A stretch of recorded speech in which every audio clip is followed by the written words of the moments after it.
Hello everyone, welcome to Wikipedia CUET.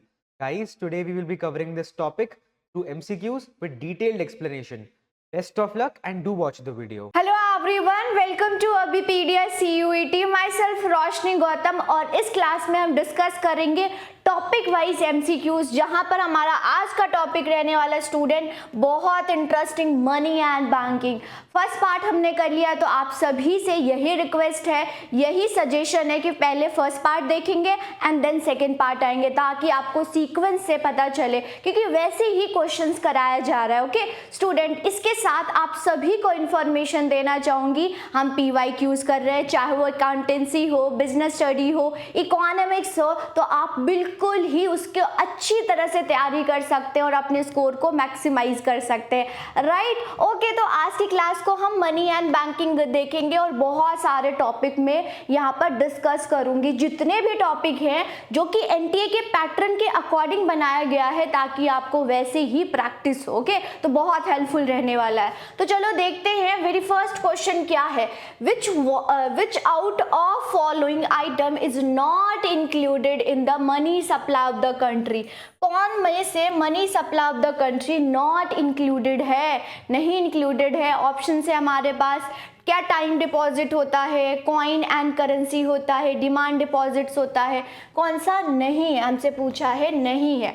Okay, तो चलिए यहाँ पर देख लेते हैं मनी सप्लाई क्या होता है। मनी सप्लाई अगर हम देखें तो it refer to the total stock of money with people at a particular point of time। अगर हम देखें तो आपके पास कितना पैसा है at a particular point of time, क्योंकि एक point of time पर कितना है तो हम ये देख रहे हैं, इसीलिए हम इसको बोल देंगे ये क्या है, ये स्टॉक वेरिएबल है। तो हमें सभी को मालूम है कि एक फ्लो वेरिएबल होता है इकोनॉमी में, एक स्टॉक वेरिएबल होता है। इसी प्रकार से मनी सप्लाई, याद रखिएगा, ऐसे ही क्वेश्चन पूछ लिया जाता है। Money supply it is a stock variable और flow variable it is a stock variable. अब इसमें क्या क्या इंक्लूड होता है, तो करेंसी कंपोनेंट इंक्लूड होता है, जैसे कि नोट्स हो गए, कॉइन्स हो गए। Okay, issue by the monetary authority. At the same time demand deposit means saving and current deposit held by the people in commercial bank means जो भी आपके पास सेविंग डिपॉजिट्स होते हैं और करंट डिपॉजिट होते हैं वो आप कमर्शियल बैंक के पास रखते हैं, वो भी इंक्लूड होता है। तो क्या इंक्लूड नहीं होता है, तो टाइम डिपॉजिट नहीं इंक्लूड होता है। और क्या होता है, और जो गवर्नमेंट का पैसा है, गवर्नमेंट हेल्ड मनी, वो भी इंक्लूड नहीं होता है मनी सप्लाई में। तो यही तो क्वेश्चन पूछा गया है स्टूडेंट। क्या क्वेश्चन पूछा गया है, not included. Coin and currency include होता है, यस। Demand deposit, yes. इसको अगर हम saving deposits plus current deposits में हम कर दे तो भी सही रहेगा, बिल्कुल सही होगा। क्या इंक्लूड नहीं होता है, टाइम डिपॉजिट होता है। ओके, और यहीं पर अगर आपसे एक और क्वेश्चन पूछ ले, क्या गवर्नमेंट हेल्ड मनी भी इंक्लूड होता है, नो स्टूडेंट, नहीं होता है। और ये क्या वेरिएबल्स होते हैं, ये स्टॉक वेरिएबल होता है। क्यों होता है, क्योंकि at a point of time पर हम इसको मेजर करते हैं। वेरी गुड, ओके, तो चलो नेक्स्ट क्वेश्चन पर मूव करते हैं। नेक्स्ट क्वेश्चन हमारा क्या है, क्वांटिटेटिव, जिसको हम नंबर के फॉर्म में मेजर कर सकते हैं। Instrument of monetary policy, quantitative instrument focus किस पर करता है। ऑप्शन है हमारे पास, quantity of money across the selected sector of the country, क्या ये होता है।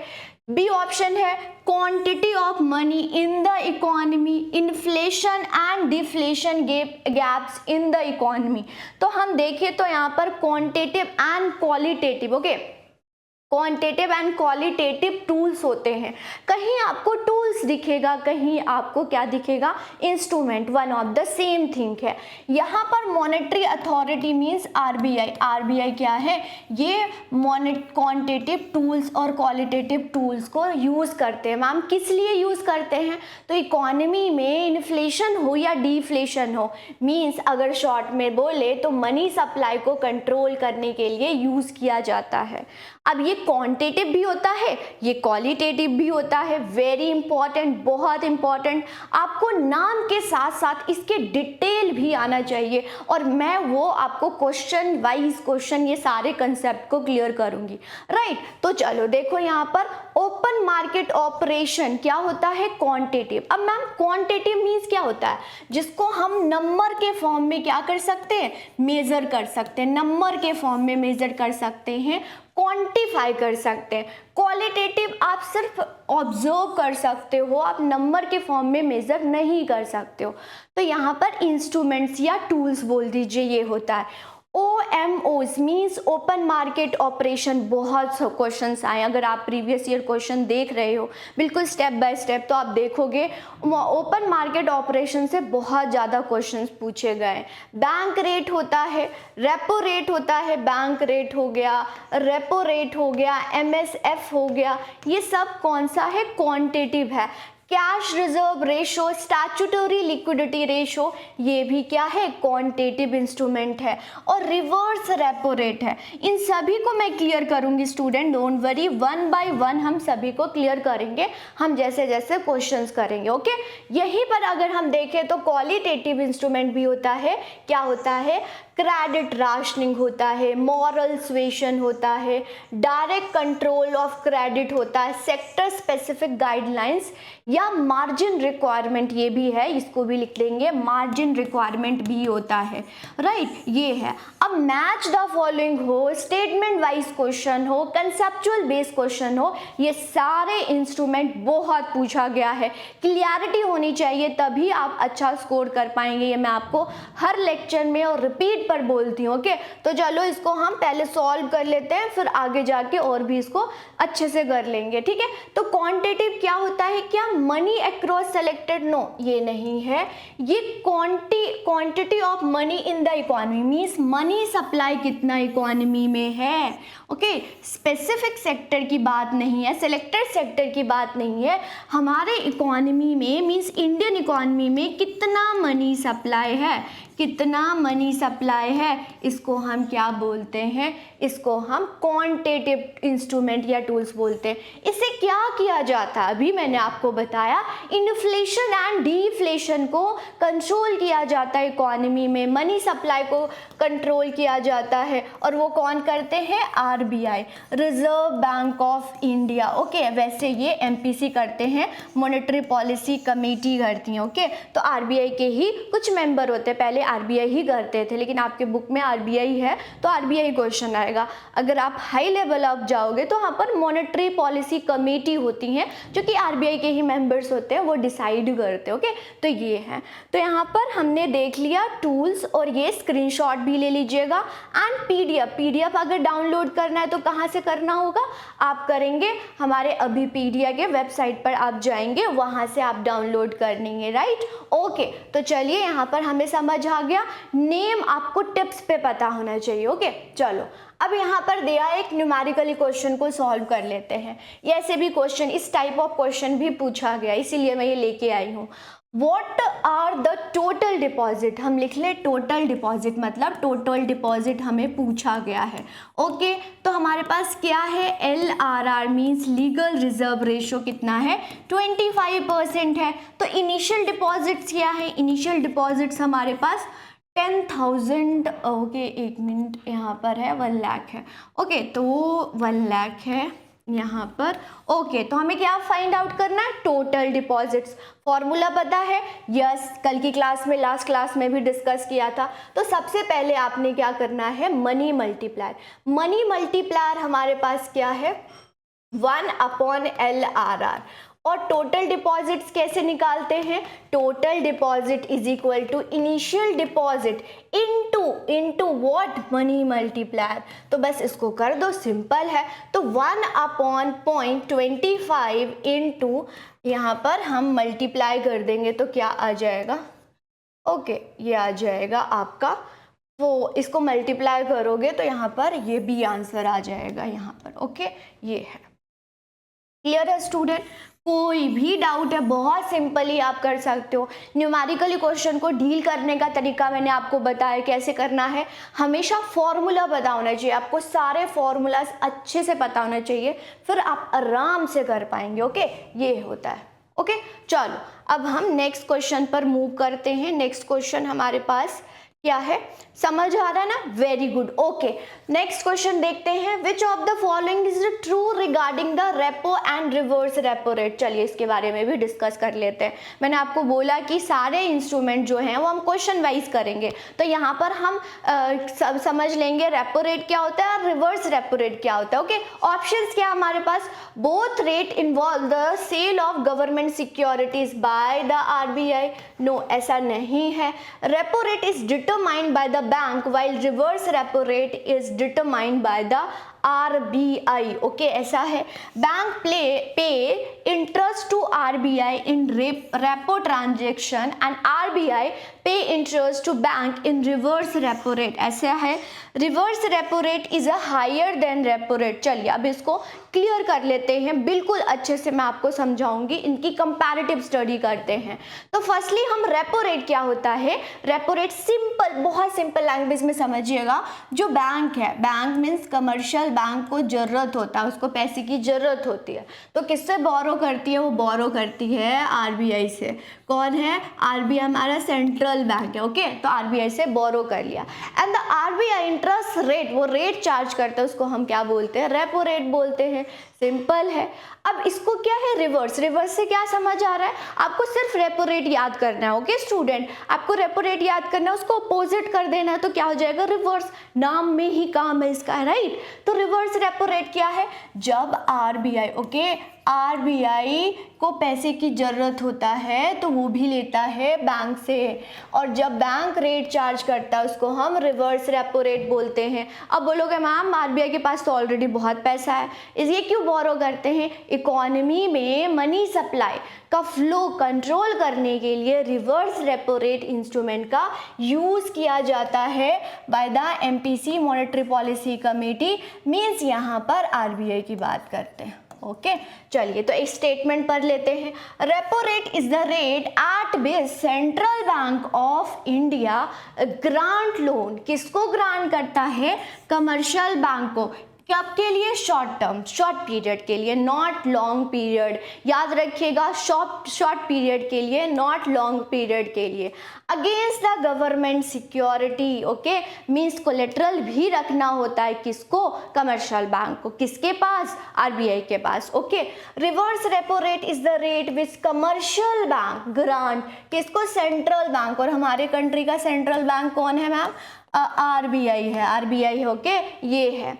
अब क्या होता है, किस पर्पस के लिए रिवर्स रेपो रेट और रेपो रेट लिया जाता है?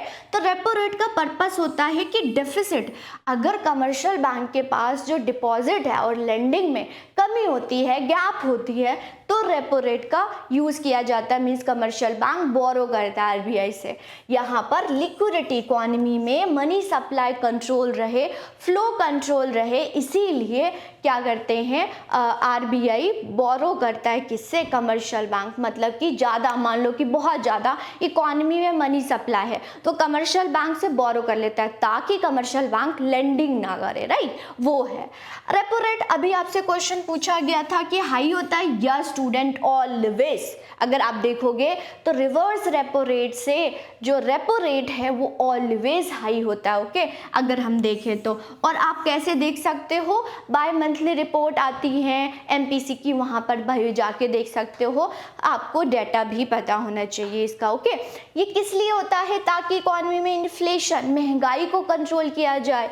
रिवर्स रेपो रेट किस लिए होता है? मनी सप्लाई इकोनॉमी की, means flow of money economy में सही रहे, ज़्यादा भी सही नहीं है, कम भी सही नहीं है, तो इसको कंट्रोल, इसको बैलेंस करने का जो इंस्ट्रूमेंट होता है रिवर्स रेपो रेट होता है। ओके, इसको हम रीपर्चेज एग्रीमेंट भी बोलते हैं। इसको रीपर्चेज, रेपो रेट को रीपर्चेज रेट या रीपर्चेज एग्रीमेंट बोलता जाता है। ऐसा क्यों होता है मैं आपको थोड़ा सा बताऊं। तो देखो, अभी हमने पढ़ा कि जब बैंक लोन लेता है आरबीआई से तो बैंक क्या रखता है? सिक्योरिटी रखता है। तो जब वो लोन वापस वापस कर देता है, तो अपनी ही सिक्योरिटीज को वापस खरीद लेता है किससे, आरबीआई से, इसीलिए हम इसको रीपर्चेज एग्रीमेंट बोलते हैं। और इसको उल्टा अगर मतलब अपोजिट बात करें तो रिवर्स रीपर्चेज एग्रीमेंट है। कोई प्रॉब्लम है, मीन्स आपको रेपो रेट आ जाएगा तो उसका क्या करना है, अपोजिट याद करना है, उसको क्या बोल देंगे, reverse repo rate. Very good, okay all right student. तो यहाँ पर हम आंसर भी देख लेते हैं, आंसर क्या होगा। ओके देखो आंसर क्या है यहाँ पर, तो देखो यहाँ पर अगर हम देखें तो यहाँ पर both rate decided not by RBI. Okay यहाँ पर देखो ये नहीं होगा, repo rate is determined by the bank, why, no, repo rate is determined by the bank and while the reverse repo rate is determined by the RBI note, ये भी नहीं है, सी ऑप्शन करेक्ट है। Bank pay interest, okay bank pay interest करता है आरबीआई को in case of repo transaction, बिल्कुल परफेक्ट ये आंसर है। यहीं पर RBI pay interest to bank in case of reverse repo rate transaction. Okay तो ये आंसर है, मतलब परफेक्ट आंसर ये है। और ये क्या है, उल्टा है इसको, repo rate always greater than reverse repo rate. Okay ये है, समझ आ रहा है स्टूडेंट, वेरी गुड। ओके चलो अब हम नेक्स्ट क्वेश्चन पर मूव करते हैं। नेक्स्ट क्वेश्चन क्या है, which among the following is incorrect. अब इनकरेक्ट आपको फाइंड आउट करना है, और ऐसे ही स्टेटमेंट वाइज क्वेश्चंस बहुत पूछे गए आपके पीवाईक्यूज में। तो चलो देखो, RBI is the bank of issue, RBI as a banker to the government, RBI is a banker's bank, RBI does not regulate the flow of credit. वैसे तो आप सभी को मालूम है, बट हम यहाँ पर देख लेते हैं आरबीआई के बारे में। अब मैं ईयर की बात करूँ तो बहुत ज़्यादा ईयर से मैच द फॉलोइंग या क्रोनोलॉजिकल ऑर्डर से क्वेश्चंस पूछे गए हैं, तो आपको ईयर पता होना चाहिए। अब मैं यहाँ पर 3 ईयर याद करेंगे। एक याद करेंगे कि आरबीआई एक्ट आया। Okay RBI act, reserve bank of India act कब आया, 1934। आरबीआई स्टैब्लिश कब हुआ, तो 1 अप्रैल 1935 को, 1 अप्रैल 1935 को आरबीआई स्टैब्लिश हुआ as a private, okay as a private institute. इसको पब्लिक मतलब गवर्नमेंट के अंडर कब कर दिया, 1949।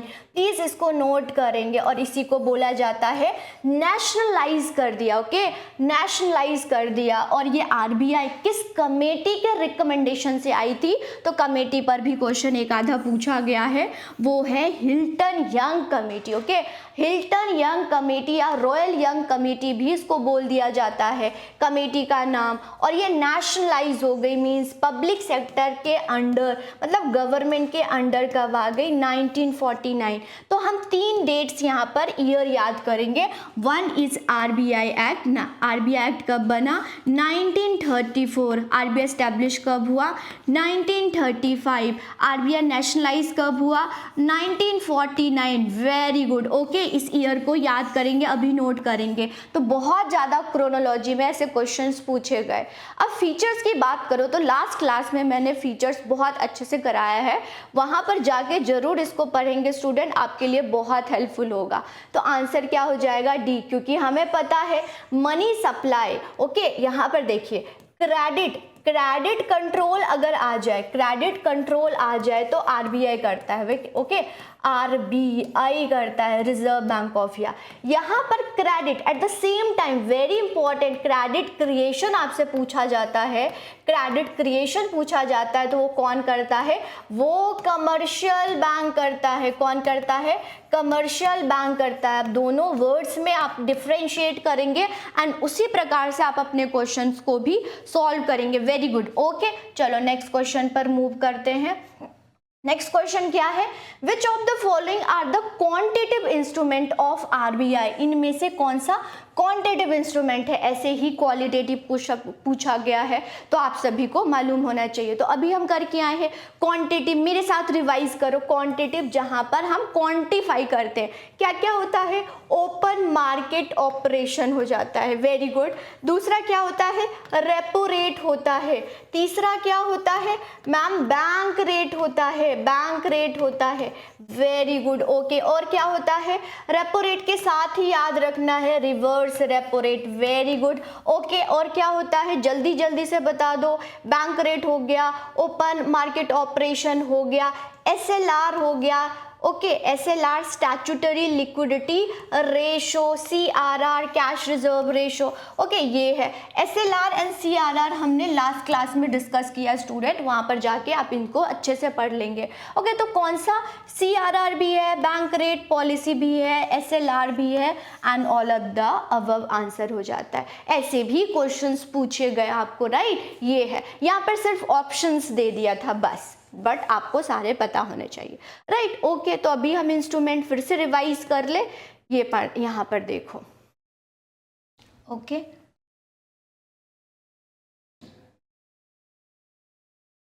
ओके, चलो, all of the above answer correct. Okay, तो हम यहाँ पर CRR और SLR पढ़ लेते हैं, यहाँ पर फिर से रिवाइज कर लेते हैं। अब क्या होता है CRR? CRR को फुल फॉर्म होता है कैश रिजर्व रेशो। SLR का फुल फॉर्म क्या होता है? Statutory liquidity ratio, very important. Okay, इसको आप नोट करेंगे। ओके, ये देखिए यहाँ पर। ओके, अब एक एक करके सारे पॉइंट्स को डिस्कस करते हैं। CRR क्या होता है? कैश रिजर्व रेशो मीन्स कोई भी बैंक, ओके, आपको पता है बैंक के पास, यहाँ पर बैंक के पास हाउस होल्ड से क्या आता है? डिपॉजिट्स, और बैंक फर्दर क्या कर देता है? प्रोड्यूसर को लेंडिंग कर देता है। ओके, तो डिपॉजिट्स एंड लेंडिंग को, ये मनी को क्या करता है? मोबिलाइज करता है। अब जितना ही डिपॉजिट्स आया उतना ही लेंडिंग कर दिया, तो ये क्या हो जाएगी? बैंक के पास कोई पैसा ही नहीं रहेगा। इन केस मान लो कि डिपॉजिट जो करा रहे हैं, मान लो आप ही डिपॉजिट करा रहे हो और आप ही विड्रॉल करा लेते हो, तो बैंक के पास तो पैसा ही नहीं है, उसने क्या कर दिया? सारी लेंडिंग कर दी, और इस केस पर बैंक पर कोई ट्रस्ट नहीं करेगा, बैंक कभी पर हम डिपॉजिट नहीं करेंगे। तो इसी को देखते हुए रिजर्व बैंक ऑफ इंडिया बोलते हैं कि आपको SLR एंड CRR रखना होगा, that is legal reserve ratio. ये मैंडेटरी है, अगर आप कमर्शियल बैंक हो तो आपको SLR CRR रखना ही होगा। तो क्या होता है इसको देखिए, तो आपको ये पता चला डिपॉजिट्स के पास क्या है? डिपॉजिट बैंक के पास आता है, बैंक फर्दर लेंडिंग करता है।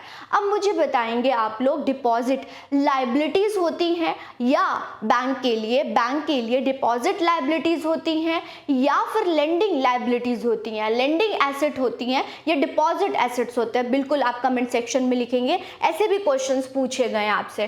तो CRR क्या होता है? परसेंटेज ऑफ मनी, मीन्स एक परसेंटेज डिसाइड किया जाता है जो कि जितनी भी डिपॉजिट्स आती हैं, जिसको net demand and time liabilities बोला जाता है, NDTL बोला जाता है। ओके स्टूडेंट, तो यहाँ पर जितने भी डिपॉजिट्स हुआ उसका कुछ percentage with central bank of India in the form of cash. Means इसको अगर सिंपल लैंग्वेज में समझे तो बैंक के पास जितने भी NDTL आया उसका कुछ परसेंटेज किसके पास रखना होता है?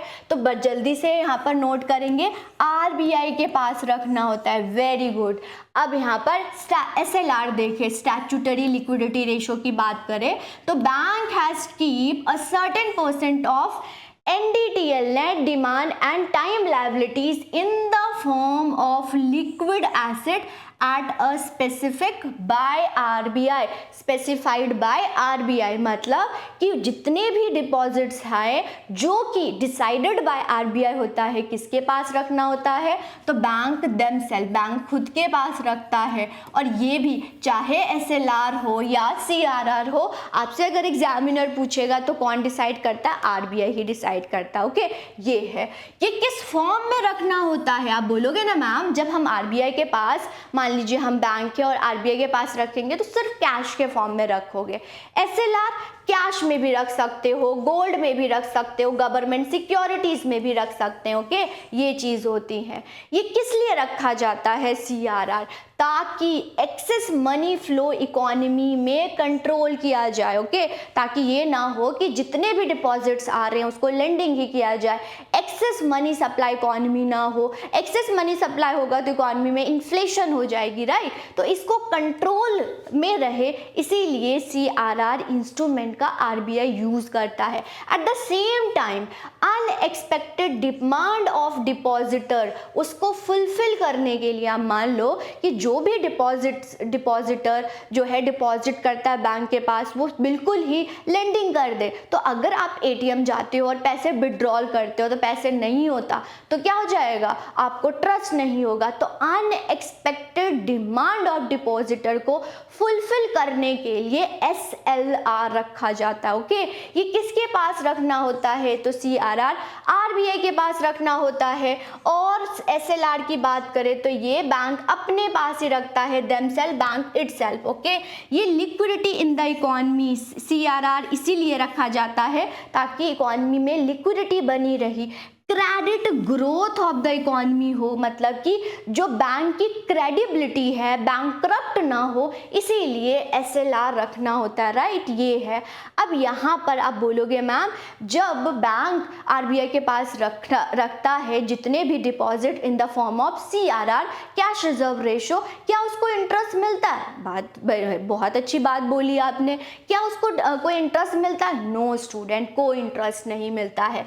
Bank do not earn any interest on the amount deposit in the form of CRR, कोई इंटरेस्ट रेट नहीं मिलता है। क्या SLR में कोई इंटरेस्ट अर्न करता है? तो डायरेक्टली तो नहीं अर्न करता है, लेकिन इनडायरेक्टली अर्न करता है। ऐसे भी पूछ सकता है एग्जामिनर, कैसे इनडायरेक्टली कैसे करता है? जैसे कि अभी मैंने आपको बताया कि वो गवर्नमेंट सिक्योरिटीज के फॉर्म में रखता है तो उसको सेल करके उससे इंटरेस्ट अर्न कर सकता है। तो डायरेक्टली SLR पर तो इंटरेस्ट नहीं मिलता, इनडायरेक्टली मिलता है।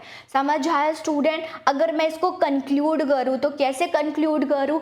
CRR means cash reserve ratio, means यहाँ पर जितने भी कमर्शियल बैंक है वो अपने डिपॉजिटर का कुछ परसेंटेज जो कि डिसाइडेड बाय RBI होता है वो किसके पास रखते हैं? RBI के पास रखते हैं। And at the same time जो भी डिपॉजिट्स आ रहे हैं उसका कुछ परसेंटेज जो कि स्पेसिफाई बाय RBI होता है वो खुद के पास रखते हैं, मतलब इटसेल्फ या देमसेल्फ के पास रखते हो, तो उसको हम स्टैट्यूटरी लिक्विडिटी रेशो। अब ये क्यों है? क्योंकि इकोनॉमी में मनी सप्लाई, इकोनॉमी में मनी जो सप्लाई है उसको कंट्रोल किया जाए, फ्लो ऑफ मनी को कंट्रोल किया जाए, इसीलिए SLR एंड CRR रखा जाता है।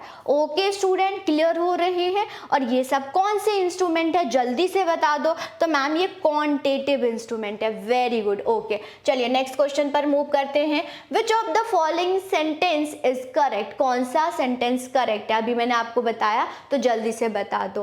क्या RBI नेशनलाइज ऑन January 1, 1935? क्या RBI नेशनलाइज हुआ 1935 में? ऐसा कुछ है? RBI is headquarter in Delhi. क्या RBI की हेडक्वार्टर दिल्ली में है? RBI is the custodian of foreign currency in India. क्या कस्टोडियन ऑफ फॉरेन करेंसी है? ये फीचर है। और ऑल ऑफ द मेंशन सही है। तो हमें पता है RBI नेशनलाइज कब हुआ? 1935 में तो नहीं हुआ, तो कब हुआ? अभी हम पढ़ के आए हैं, तो ये हो गया है 1949। Very good. ओके, तो यहाँ पर लिख दें 1949। Very good. ये सारे ईयर्स आपको अच्छे से मालूम होने चाहिए। क्या दिल्ली में हेडक्वार्टर है? नो स्टूडेंट, ये मुंबई में हेडक्वार्टर है। Yes, RBI act as a custodian of foreign reserves, तो ये सही है। तो C आंसर हमारा करेक्ट हो जाता है। ठीक है, C आंसर हमारा करेक्ट हो जाता है। ठीक है, यहाँ पर फंक्शन ऑफ RBI की बात करें तो एक बार रिवाइज कर लेते हैं। वेरी फर्स्ट फंक्शन है RBI act as a monetary authority. Monetary authority means RBI money supply of economy को कंट्रोल करता है।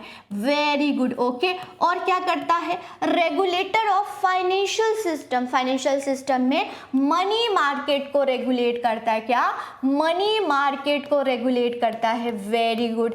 बैंकर्स ऑफ बैंक, सबकी बैंक, सारी जितने भी हमारी कंट्री में बैंक है उसकी पेरेंटल बॉडी कौन है? RBI है। Issuer of currency, issuer of currency means note को प्रिंट करने का पावर किसके पास है? RBI के पास है, इसीलिए इसको यूनिक फीचर बोला जाता है। कोई ये काम नहीं करता है लेकिन RBI करता है। मैनेजिंग ऑफ फॉरेन एक्सचेंज, अभी मैंने आपको बताया कि कस्टोडियन ऑफ फॉरेन रिजर्व्स, जितने भी फॉरेन रिजर्व्स है उसी पर जो डिफ्लेशन होती है या रीवैल्यूएशन होता है, अप्रिसिएशन होता है, डेप्रिसिएशन मतलब वैल्यू ऑफ करेंसी को भी कंट्रोल करता है, ऐसे इसी करके। ओके, ये है। नेक्स्ट देखेंगे डेवलपमेंट फंक्शन। डेवलपमेंट फंक्शन मतलब कि एग्रीकल्चर को डेवलप करना है, एमएसएमई को डेवलप करना है, ये भी काम कौन करता है? आरबीआई। लेकिन इसके जो है अंडर वर्क करती हैं नाबार्ड, उसके ज़्यादा कंट्रोल किया जाता है, ओके, उनके द्वारा। नेक्स्ट है regulator of payment and settlement system. मान लीजिए दो बैंक्स में कॉन्फ्लिक्ट हो जाता है, उसको भी सेटलमेंट कौन करता है? हमारा आरबीआई करता है। बैंकर्स ऑफ द गवर्नमेंट मतलब हमें पता है सारे बैंकों का तो बैंक है ही, लेकिन at the same time government of India का भी बैंकर कौन है? आरबीआई है। जितना डेट लेना है, कितनी डेफिसिट फाइनेंसिंग करना है, वो on the behalf of government RBI काम करता है। ओके, तो ये सारे फंक्शंस हैं आरबीआई के। क्लियर हो गए स्टूडेंट? तो यहाँ पर हमने ये सारे क्वेश्चंस को सॉल्व किया। जो क्वेश्चंस रह गए हम नेक्स्ट पार्ट में कर लेंगे ताकि ज़्यादा ना हो जाए, ये बहुत ज़्यादा लॉन्ग चला जाएगा, और भी डिटेल में हम कर लेंगे। तो यहाँ पर आपको मैं सभी को यही सजेस्ट करना चाहूँगी कि आपको क्वांटिटेटिव, ओके, क्वांटिटेटिव इंस्ट्रूमेंट सारे पता होने चाहिए, क्वालिटेटिव इंस्ट्रूमेंट बहुत अच्छे से पता होना चाहिए। अगर मान लो कि आपको नहीं समझ आता है तो एक क्लास में, एक शॉर्ट में हम ये क्वांटिटेटिव और क्वालिटेटिव भी कर लेंगे। वैसे मैंने आपको समझा दिया है और आप सब बहुत स्मार्ट हो तो आप सब समझ गए होगे, राइट? और इसको अच्छे से रिवाइज करके जाएंगे क्योंकि लास्ट पेपर जो आया है उसमें बहुत क्वेश्चंस पूछे गए। ओके स्टूडेंट, आज के लिए इतना ही, नेक्स्ट क्लास में मिलते हैं। Thank you, all the best.